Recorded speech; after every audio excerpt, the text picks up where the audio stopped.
was designed, but now with technologies, we can actually identify different technologies that can help us address different learning objectives, depending on the kind of level of thinking that we are addressing with those learning objectives. So it's very interesting how we can create activities that only focus on concrete knowledge, just like remembering something, acquiring fixed knowledge, to more abstract, more complicated, more critical forms of knowledge, right?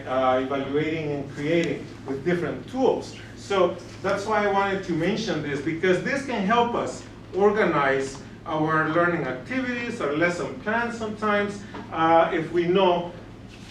As you're probably aware, many of these words are very often used in learning objectives, right, in learning outcomes. And each of these categories has a long list of different words or action words that can be used for writing different objectives, like identify and compare and contrast and so on. And those are towards the middle to the higher parts of the taxonomy. So it can be a very useful framework for us to use.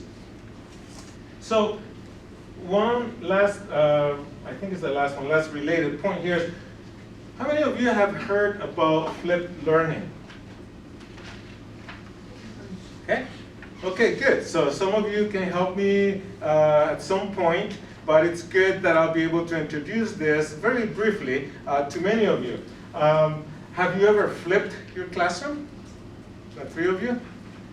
No. But you heard of it. What do you think of it?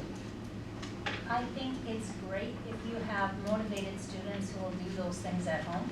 Okay. But I teach grade 1, so.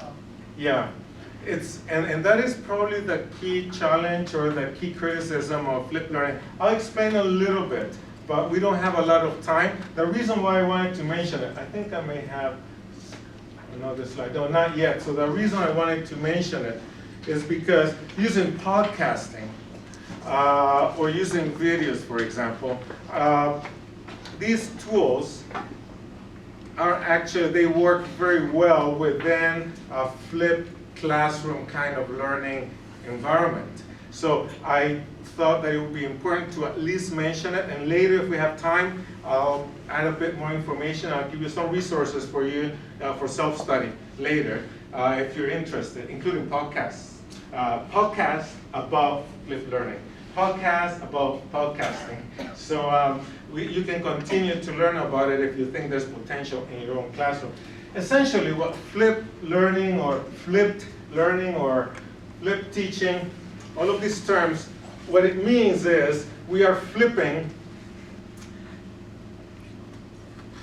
classroom work and homework.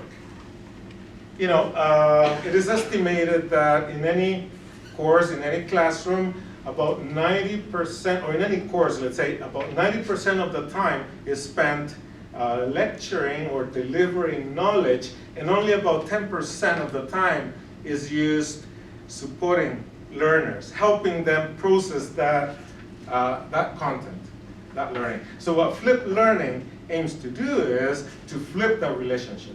In other words, we will spend 10% of our time lecturing and 90% of the time on hands-on kinds of activities. So we flip that. How do we do that? Well, for example, with podcasts, with videos, even with old-fashioned printed materials, we can actually have students do much of that work, or viewing lectures, short lectures, in their own time for homework, and then they come to class having been introduced to the content. It doesn't mean they will have mastered the content. They will have been introduced to it. Then in class, we can support them in groups, one-on-one, or in different ways, doing these kinds of activities. Applying, analyzing, evaluating, creating, and so on. So that's the essential principle related to flipped learning. And as Trudy correctly pointed out, having motivated students who will do the work after class is key, right? But how do we do that, right?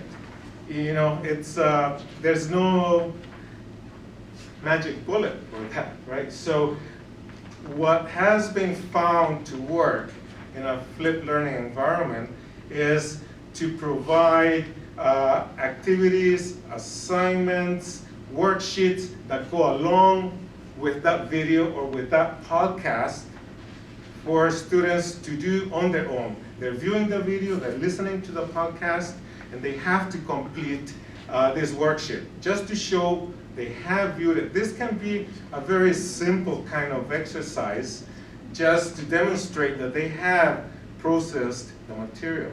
And then they come to class, and that's really where the true learning should be taking place, through the application and all of those higher level elements of the taxonomy. Right?